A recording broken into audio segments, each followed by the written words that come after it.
हे दोस्तों, अस्सलाम वालेकुम। मैं हूं मोहम्मद जावेद और आपका स्वागत है मेरे इस चैनल पर।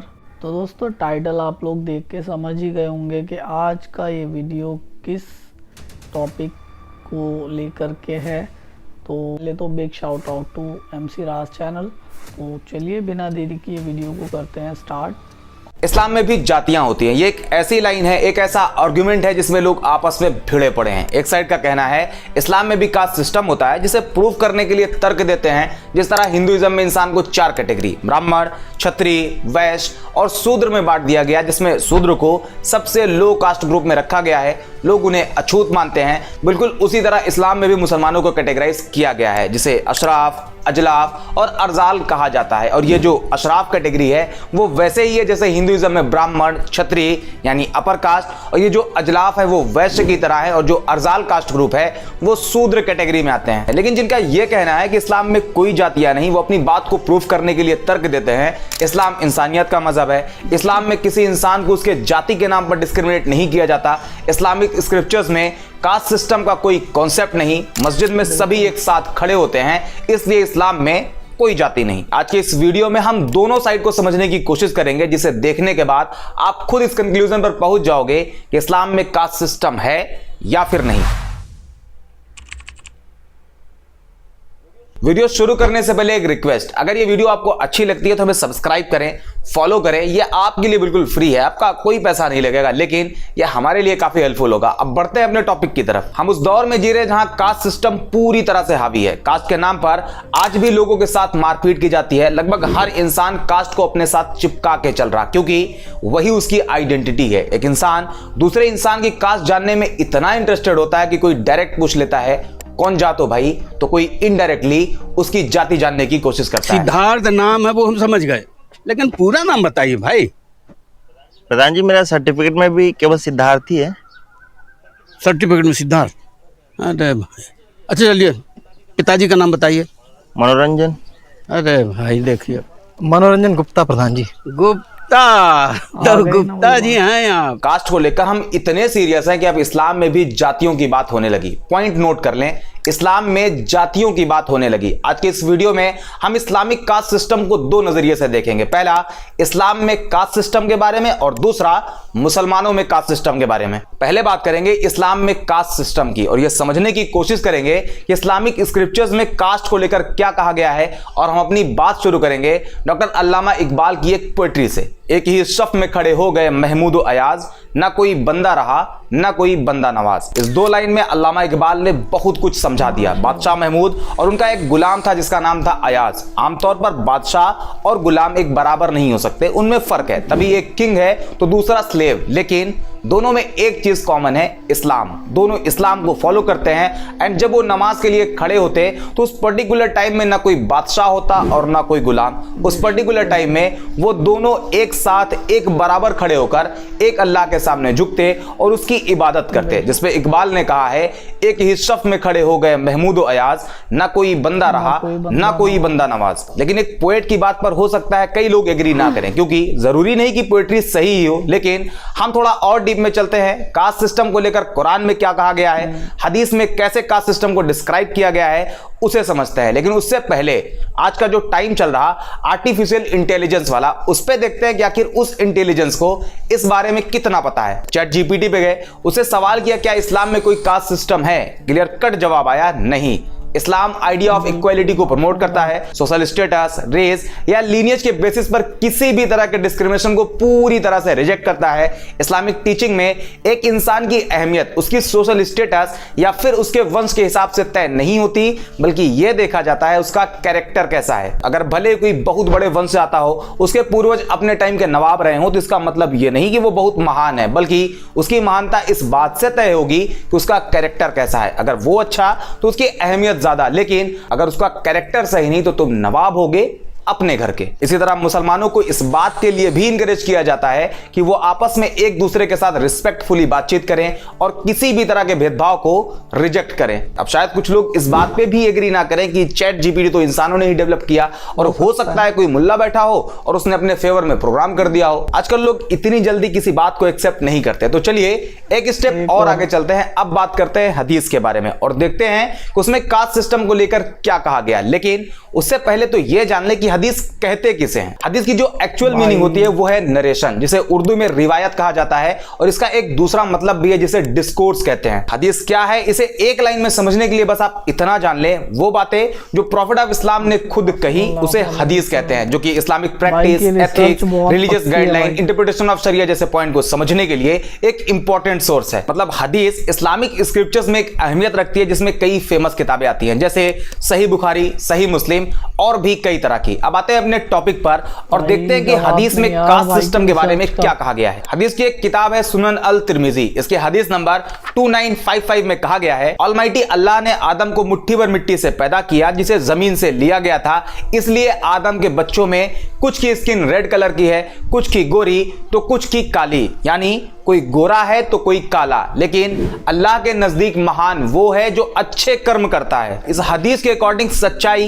ईमानदारी एक ऐसी क्वालिटी है जो किसी को अल्लाह की नजर में अच्छा बनाता है, ना कि उसकी कास्ट, उसका स्किन कलर, उसका सोशल स्टेटस या फिर उसका वंश। एक और किताब है मुस्नद अहमद, उसके हदीस नंबर 22978 में भी लगभग इसी बात को मेंशन किया गया है। एक और हदीस की किताब है शुअबुल ईमान, इसके हदीस नंबर 4767 में कहा गया है, रिलीजन या अच्छे कामों के अलावा कोई भी किसी से बेहतर नहीं। इसके अलावा प्रॉफिट ऑफ इस्लाम ने अपने फेयरवेल सरमन में कहा था, सभी मानव जाति आदम और हव्वा से हैं, एक अरब किसी नॉन अरब से सुपीरियर नहीं, ना ही एक नॉन अरब किसी अरेबियन से सुपीरियर है, ना ही कोई काला किसी गोरे से सुपीरियर है और ना ही कोई गोरा किसी काले से। ये कुछ हदीस थी जिसमें कहीं भी किसी इंसान को उसकी जाति या फिर उसके रंग या फिर उसके नस्ल की वजह से किसी से ऊंचा, नीचा या छोटा बड़ा नहीं बताया गया। अब तक की रिसर्च के बाद कहीं यह नहीं मिला जहां इस्लाम में कास्ट सिस्टम की बात कही गई, बल्कि हर जगह इक्वालिटी की बात हो रही। लेकिन अब हम बढ़ते हैं अपने अगले स्टेप की तरफ और देखते हैं कास्ट सिस्टम को लेकर कुरान में क्या कहा गया है। कुरान के चैप्टर 49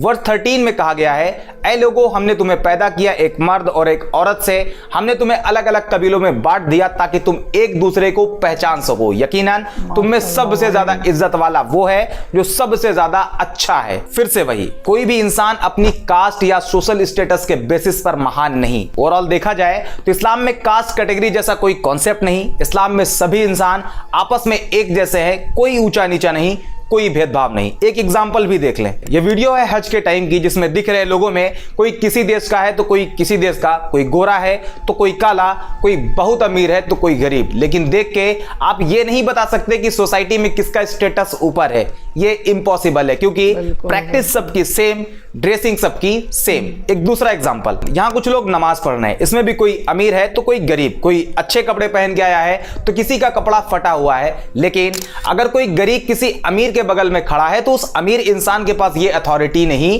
कि वो उसे हटा सके। इसके अलावा इसी नमाज में हजारों लोग शामिल हैं, सेम किसी का स्टेटस ऊपर होगा, किसी का बहुत कम, लेकिन ये सब उस एक इंसान के पीछे खड़े हैं जो इन सब में ज्यादा बेहतर है, जिसके पास ज्यादा ज्ञान है। यह मैटर नहीं करता कि सोसाइटी में उसका स्टेटस क्या है, वो काला है, वो गोरा है, वो अमीर है या फिर गरीब। कोई भी कितने ही बड़े वंश का क्यों ना हो, लेकिन उसे पीछे ही खड़ा होना पड़ेगा। और इसी पे डॉक्टर अल्लामा इकबाल ने कहा था, एक ही सफ में खड़े हो गए महमूद और अयाज, ना कोई बंदा रहा ना कोई बंदा नवाज। अब तक जो आपने देखा इससे एक चीज साफ हुई, इस्लाम में कोई कास्ट सिस्टम नहीं, कोई ऊंचा नीचा नहीं, कोई भेदभाव नहीं। लेकिन अब सवाल आता है कि जब इस्लाम में कास्ट सिस्टम नहीं तो मुसलमान आपस में बटे हुए क्यों हैं? कोई खान, कोई पठान, कोई शेख है तो कोई जुलाहा तो कोई सैयद। स्टेप वाइज देखें तो मुसलमानों को 3 ग्रुप में डिवाइड हुआ दिखाया जाता है, अशराफ, अजलाफ, अर्जाल। हिंदुइज्म में जैसे ब्राह्मण, क्षत्रिय, वैश्य और शूद्र होते हैं, वैसे ही अशराफ, अजलाफ और अर्जाल को देखा जाता है। प्रोफेसर इम्तियाज अहमद का कहना है, मुसलमानों भी कास्ट सिस्टम हिंदुओं की तरह ही काम करती है। मुसलमानों में अलग अलग जातियों के अलग अलग रीति रिवाज भी होते हैं। डॉक्टर तनवीर फजल कहते हैं, मुसलमानों में भी लोग अपनी जाति देखकर शादी करना पसंद करते हैं, जबकि वो ये भी कहते हैं कि मस्जिद में कास्ट सिस्टम लागू नहीं होती क्योंकि इस्लाम इसे अलाउ नहीं करता। तो क्या वाकई इस्लाम में जातियां हैं? आइए समझते हैं। यह है साउथ एशिया और इसे कहते हैं इंडियन सब कॉन्टिनेंट, जिसमें आज के टाइम पर इंडिया, पाकिस्तान, बांग्लादेश, मालदीव, नेपाल जैसी कंट्री आती है। लेकिन 1947 से पहले इंडिया का मैप कुछ इस तरह से हुआ करता था। 7th सेंचुरी ये वो टाइम था जब इस्लाम की एंट्री इंडियन सब कॉन्टिनेंट में होती है। यह पूरा का पूरा रीजन डिस्क्रिमिनेशन जैसी प्रॉब्लम फेस कर रहा था। इस पीरियड में इस्लामिक सूफीज यहां आते हैं और इस्लामिक प्रिंसिपल्स क्या है उसे लोगों को बताते हैं। इस्लाम में कोई कास्ट सिस्टम नहीं, इस्लाम इक्वालिटी की बात करता है, जैसे पॉइंट को लोगों तक पहुंचाया जाता है, जिसका असर यह होता है कि वो लोग जो इंडियन सब कॉन्टिनेंट में भेदभाव जैसी प्रॉब्लम को फेस कर रहे थे वो तेजी से इस्लाम की तरफ अट्रैक्ट होने लगे। साथ ही साथ अपर कास्ट, मिडिल कास्ट के लोग भी इस्लाम से इंप्रेस्ड होते और इस्लाम को एक्सेप्ट कर लेते। यहां तक कोई प्रॉब्लम नहीं। प्रॉब्लम तब शुरू हुई जब ये नंबर तेजी से बढ़ने लगा। हर कास्ट कैटेगरी के लोग इस्लाम धर्म अपनाने लगे, लेकिन एक चीज वो एक्सेप्ट नहीं कर पाए, कास्ट सिस्टम। इस्लाम तो एक्सेप्ट किया लेकिन इस्लामिक प्रिंसिपल्स को अडॉप्ट नहीं किया। इस्लाम एक्सेप्ट करने से पहले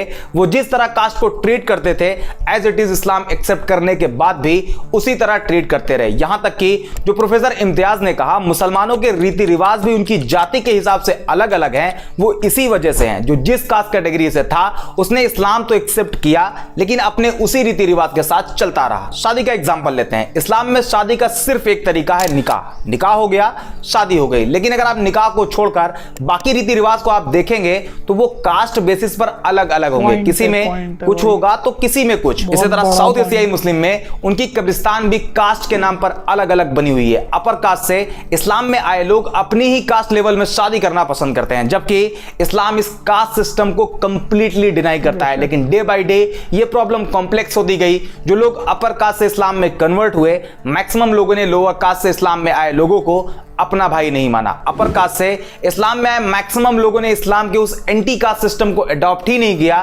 सिवाय एक जगह के, मस्जिद। साउथ एशिया में यही वो एक जगह है जहां इस्लामिक प्रिंसिपल्स को फॉलो किया जाता है। सभी लोग एक साथ एक लाइन में बगैर किसी भेदभाव के खड़े होते हैं। इस पूरे वीडियो का कंक्लूजन यह है कि इस्लाम में तो कास्ट सिस्टम जैसा कोई कॉन्सेप्ट नहीं, लेकिन साउथ एशियन मुस्लिम में कास्ट है जो मुसलमानों ने खुद बनाई हुई है और वो अपने हिसाब से, अपने नीड के हिसाब से उसे फॉलो भी करते हैं। उम्मीद करते हैं ये वीडियो आपको पसंद आई होगी। अगर हाँ तो लाइक, शेयर एंड सब्सक्राइब। मिलते हैं अगले वीडियो में। बहुत बढ़िया वीडियो भाई, जबरदस्त। ओके गाइस, क्या वीडियो था, मतलब जवाब नहीं।